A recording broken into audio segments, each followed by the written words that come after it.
Hello, I'm Michael. I'm Sally, and this is Wrestle MSX.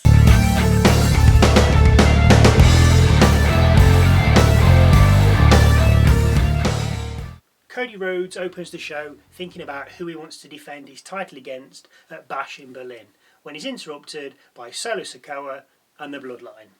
Solo says he ain't bothered what the people want to hear, and that he and Cody know if it wasn't for Roman Reigns, Solo would be champion, so you will give me a rematch for the title. Rhodes tells Solo that he couldn't get the job done at SummerSlam, and you got Jacob injured. You got no chance of a rematch. With that said, Solo, Tama Tonga and Tangaloa head towards the ring and got on the apron. Cody readied himself for the impending fight, but Kevin Owens slides into the ring from behind Cody with two chairs. Owens hands one to Cody and the Bloodline retreat. Solo said he'd deal with Cody later after he finds Roman Reigns. Cody responds to Solo by telling him he'll be waiting. Cody's music plays, but he asks for it to be cut, as he wants to talk to Kevin Owens about something. Cody wants to face Owens at Bash in Berlin. Owens declines. Rhodes isn't having it though, and tells Owens that he's going to go and speak to Nick Aldis to get the match on. Time for a match now, and it's A-Town Down Under taking on the Street Profits in a Tag Team Championship #1 Contenders qualifying match. Dawson takes the brunt of A-Town's attacks until Dawson makes the hot tag to Ford. Ford hits a standing moonsault on Waller before tagging in Theory. Ford misses a top rope attack on Theory, who goes for the A-Town Down Under. Dawson saves Ford and also tags in. The Profits then hit the blockbuster and Dawson covers Theory for the win. Backstage we see Kevin Owens telling Nick Aldis and Cody Rhodes that he doesn't deserve a title shot at Bash in Berlin. Aldis says it doesn't matter anyway, because he's talking to Roman Reigns about a title shot. This sets Owens off. He's not been here. He can't just come back and get a shot. You'll see guys in the locker room that deserve it more. Aldis responds by saying he doesn't need to go to the locker room, he already sees it, meaning Owens. Owens reluctantly accepts, so it's Cody defending his title at Bash in Berlin against Kevin Owens. We then see Chelsea Green backstage with Tiffany Stratton, who's trying to organise a party for Nia Jax. Green tells Stratton that it's all a ploy so she can cash in her money in the bank on Nia. Next up, Jade Cargill with Bianca Belair against Alba Fyre, who has Isla Dawn in her corner. A tornado DDT gets Fyre a 2 count, who then puts Cargill into a submission. Jade powers out, slamming Fyre down. Cargill follows this up with a kick and Jaded, and then covers Fyre for the win. Blair Davenport then runs down and attacks Cargill while she's celebrating. Belair enters the ring to help her buddy out, but Fyre and Dawn then attack her. With Belair and Cargill outnumbered, Naomi runs out for the save. She, Belair and Cargill clear the ring and send Davenport, Dawn and Fyre packing. Back from the break, and we hear from the new United States champion, LA Knight. He said, I told you I'd win at SummerSlam, and that he's hit it, then quit it. As in, he's beat Logan Paul, and now he's moving on to the next guy. He's then going to hit it and quit it again, and then hit it and quit it again, and then, well, he gets interrupted by Santos Escobar, who's with Legado del Fantasma. He congratulates Knight on his win, and then tells him all LA's glory is now the opening act for Escobar's title reign. Knight responds by saying, you won't take this title off me, not because you're not good enough, but because I won't let you. Andrade is out next for his match with Escobar in a #1 Contenders match for the United States Championship. We come back from the break to see the match already underway. The referee gets distracted, allowing LDF to attack Andrade, who's on the outside. Apollo Crews and Baron Corbin run down and drive the Phantasma off, leaving Andrade and Santos to fight alone. A tilt-a-whirl backbreaker on Andrade is followed by a sunset flip powerbomb from the top rope by Andrade after he recovers.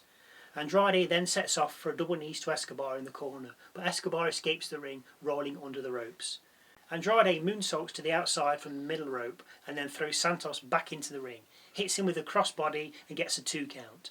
Andrade then gets another 2 count after the Three Amigos. A poison Rama from the top rope gets Escobar a 2 count, and then a missed moonsault and then standing moonsault gets Andrade another 2 count. Carmelo Hayes then appears, distracting Andrade. This allows Escobar to get Andrade on his shoulders, but Andrade counters, pushing Escobar to the ropes. Santos bounces off the ropes straight into the message, with Andrade going for the pin. Escobar kicks out on 2. Andrade then goes for the double knees again, but with the referee distracted by Elektra Lopez, Hayes, who's still at ringside, pulls Escobar out the way. Andrade misses, allowing Escobar to roll him up and get the pin, thus becoming the number 1 contender for the US Championship. We then hear of the passing of Kevin Sullivan, probably best known, for us at least, as the Taskmaster in his WCW days. Back from the break, and we see Austin Theory organising a match with Nick Aldis for Grayson Waller next week against Kevin Owens. Who needs enemies when you got friends like that? Waller isn't happy, but Theory tells Waller he's got his back. Oh, good. Final match of the night. DIY versus Pretty Deadly in another Tag Team Championship number 1 contenders qualifying match. A double team powerbomb gets DIY a 2 count, and then a top rope bulldog by Wilson on Ciampa gets him a 2 count. The Shatter Machine on Prince, followed by a meet in the middle, allows Gargano to cover Prince and get the win. Backstage, we see Tama Tonga telling Solo that he's still not here. Solo responds by saying, "Don't worry, he'll be here," before the Bloodline then make their way out to the ring. Once in the ring, Solo tells Roman that if he hasn't noticed, he's the tribal chief now, and if you want these back, pointing to the Ula Fala, you have to come and get them off me. Then, of course, the arena erupts as Roman's music plays and the crowd lose their mind. Reigns makes his way out to the ring, and a bare-chested Tama Tonga goes to head him off. Reigns disposes of him with ease. Next up is Lower, who also gets squashed by Roman. Reigns then inflicts more damage on both men with the ring steps before entering the ring. Game on. Solo and Roman go at it, but the young pretender soon succumbs to a Superman punch, which sends him reeling to the corner. The Ula Fala also comes off Solo's neck. Reigns sets up for the spear, but Tama pulls Solo out the ring. Roman sees the Ula Fala on the mat and goes to pick it up, but as he does, he gets attacked by the Bloodline once again. Tama Tonga retrieves the Ula Fala and gives it back to Solo, who escapes up the rampway. As he does, Reigns destroys Tonga and Lower with chair shots, Superman punches and spears. SmackDown goes off the air with Solo saying he's the chief now. "These are what you want, come and get it," pointing to, of course, the Ula Fala that's hanging around his neck. It's all kicking off. Yeah. The only other thing that was of a minor thing was Gianni Vinci. Yes. Seems to be on a bit of a comeback. We saw him driving a Ferrari once of Imperium. Yeah. But there's nothing else really of note there, was there? So we'll see, might have a few more vignettes coming. Well, anyway, thank you again for watching. We're away for 2 weeks now, so we'll see you for our Raw review on the 27th and the lead up to Bash in Berlin.